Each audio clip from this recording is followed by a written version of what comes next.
Hello, Rebel, and welcome back to my life. Boy, it feels good to be talking to an actual camera that I cannot accidentally use to text somebody selfies that look like this. Kidding, of course. It's never an accident. So I may have mentioned before that I am working on a new book. And it's going very well, and I'm a tiny little bit excited about it. And I've also talked recently about how I have this big audacious goal to read 100 books this year. Well, for the book that I'm writing right now, which is Yaren, the 6th book in the Nightblade epic, I've decided to do a little bit more intentional, purposeful reading. There are 2 plot lines in the book, or I guess 1 plot line and 1 scene, for which I drew inspiration from 2 stories that I have read in the past. Those plot lines come from Mistborn by Brandon Sanderson, which I reviewed on the channel a while ago, and the Nightfall series of Batman comics, which I actually read a very long time ago as they were coming out. By the way, you should absolutely not infer anything from the fact that both of those stories have the protagonist getting their butts kicked by the main bad guy in the end. Or should you? So selective purposeful reading has been an incredibly powerful tool for me in the past. Almost all stories I come up with have themes or plots or scenes that are to some degree drawn from things that I've read or watched and enjoyed. So I'll go and read or watch those things again, this time with the intention of doing a more in-depth appraisal of the things that I enjoyed. I once had a filmmaking mentor who taught me one of the most useful lessons I've ever learned, not just for filmmaking, but for, I think, all art. He had me list out several of my favorite scenes from my favorite films. Spoiler alert, most of them were from the Lord of the Rings trilogy. Then he had me draw out those scenes and sketch and diagram literally how the director put it together. I mean that in a logistical sense. Where did he place the actors? Where did he place the cameras? What was in the frame? What was excluded? Everything. And this seems like a really simple exercise, and when you do it, you're like, okay, I did that.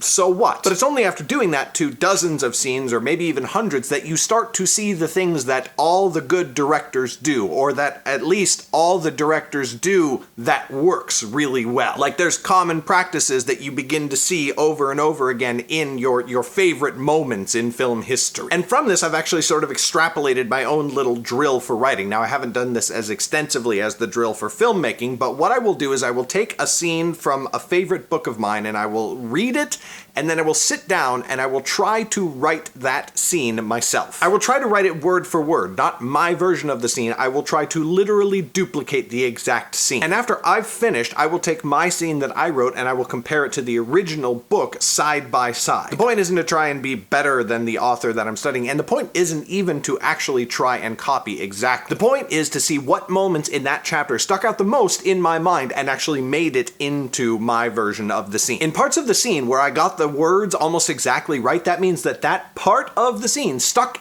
in my head more than the rest of the scene. And it's those parts that I studied to see what the author did and how he did it to make that such a memorable thing that it made its way onto my own piece of paper. And so this is what I'm doing today, as I'm getting very close to beginning the first draft of my next new book. I still can't believe this is what I get to do for my job. But please, nobody tell my wife that I've been reading comics during work hours, or I could get in big trouble. That is all I've got for you today, Rebel. Check out yesterday's VEDA video right up there, or check out my Patreon right down there, where you can find my secret weekend videos.